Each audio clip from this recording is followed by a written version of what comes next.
Here we have the results for year 13. As you can see, it was an interesting year. Everyone lost points.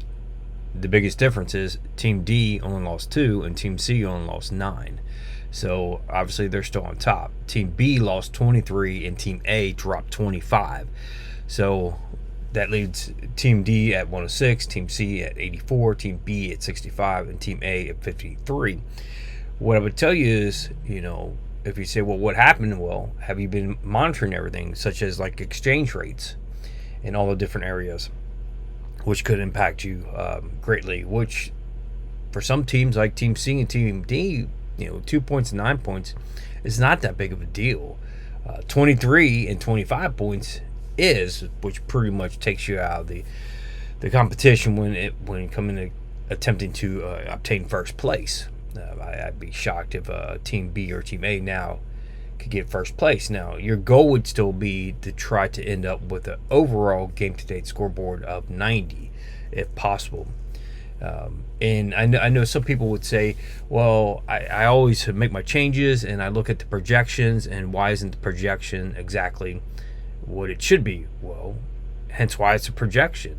It's going to be based on the outcome of other teams as well and what they do. And I know some of you, where you work, you're already doing projections, and obviously they're not 100%. If they were, what would they need you for? I mean, it'd be pretty easy just to keep on manipulate the numbers until you got your outcome that you wanted. Now, with the game-to-date scoreboard, Team D gained 4 bonus points, or at 112. That's a tremendous score. Team C gained 2 bonus points, they're at 96. Then again, above 90 is great, so especially 96, very close to 100. Team B, 81. I still think you could get fortunate to get above the 90 mark, so not too concerned. Now, Team A, you dropped to 77. You've been in last place for a while. I realize someone has to be in last place, so your goal should be at least try to get 85 or above. To demonstrate that you just had a bad year, what you're doing, or you have been analyzing the data. So that's the goal. Now, if you say, well, does this mean Team D is just going to win it? Maybe not. I mean, Team C is at 96. Team D is at 112. Is it going to be challenging for Team C? Absolutely. But I would definitely tell Team C that, the same advice I gave everyone early on is year 14 is it for us. So there is no year 15. So year 14 decisions, you can make certain ones that you would have not made in the past because of the future years. This is it. So you can kind of have at it and make every decision and squeak out every point you can in order to attempt to gain first place. So if Team D happens to have a bad year, which they really haven't had a bad year in a very long time, if ever, almost. But let's say if they do, which they can, okay, so say if they drop like 15 points, you never know, and say Team C gains 15 points, well, they could win the simulation. Now, Team B or Team A, if you win, it'd definitely be something I've never seen before with 1 year and such a large gap. But hey, I'm not trying to discourage you at all, because if I was Team A, your goal is to try to get 85 or above and jump to third place. That would be your goal. Team B, I would assume your goal would be try to get 90 or above and at least hold on to third place, if maybe jump to second. And obviously Team C, their goal is to get to first, and Team D is, I don't want to say hold on to first. What I would say is for Team D is try to grow that lead. Try to show that you're dominating. It really wasn't any competition. So, if you come out next week, Team D, instead of only being up, 16 points between Team C, you're up 20. I mean, to me, that shows the domination, shows that really you had it under control the whole time. Because once you took the lead, you kept the lead. So that would be my scenario for each team to like demonstrate that, hey, you're still in the game. You're not just saying like a Team D, like, hey, I'm good, I'm in first place. I don't care if I win by 1 or if I don't care if I win by 30. It doesn't matter. Which it really does. It shows me did you really dominate or did you get lucky? So, all right, let's go ahead and take a look at the assignments for this week. So obviously it's showtime. You will be presenting this week. But let's step through it one by one though. So the overview, you're watching this video. The module review, you should review chapters 1 through 10, especially since you're completing the annual report this week. Biggest takeaway from this video will be that the decisions for year 14 are due on the 9th. And if you say, well, why are they due the 9th?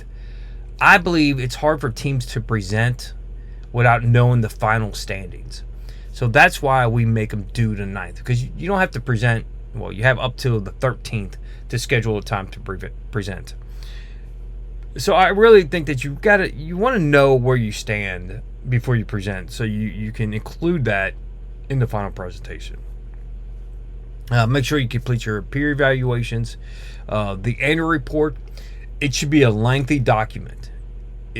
So this should be like, if it took you 3 hours to do an annual or a weekly report, this should take you probably, as a team, 20 hours or something.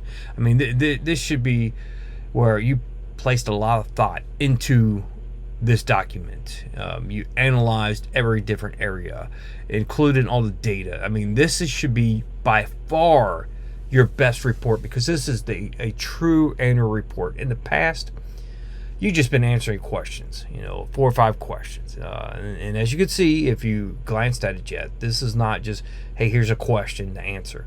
Okay, this is trying to simulate a true annual report that you would see from a publicly traded company, and the best of your ability. And it absolutely should look professional. I don't want to see it to where, there's no title page, or there's no data, meaning charts or tables, or the formatting. There's a bunch of gaps in the formatting. Every now and then I'll get a report where, on page 2 will be 1/3 of a page, and I'd scroll all the way down to page 3 to see the rest of content. This is where you should absolutely be showing off of your skill set, especially of a team. And I know with any team, not just with a certain team, but with any team, there's going to be concerns. But as you will know, in the business world, nobody cares about those concerns.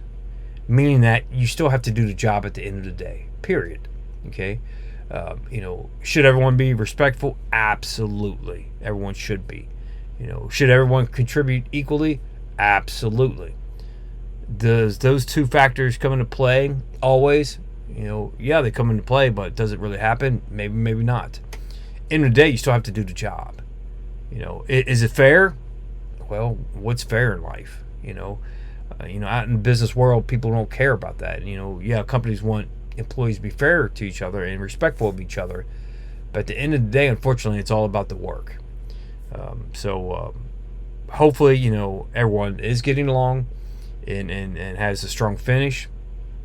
But at the end of the day, there's a job that needs to be completed. Excuses won't make a grade, put it that way. So, last but not least is the Capstone presentation. You will have up to August 13th to schedule time with me. Now, this is very common what you did at the very beginning of the semester when it comes to scheduling. I will try my best to accommodate everyone with your record or with what you request when it comes to the date and time. I'll do my best. With that said, don't wait until the last moment to schedule that presentation. Unfortunately, that happened at the beginning of the semester when it came to the introduction. You can't wait until Sunday at 5 and then you want to schedule it at 7. Okay, I may or may not be available at that time, and that's not my fault. You didn't give me any time.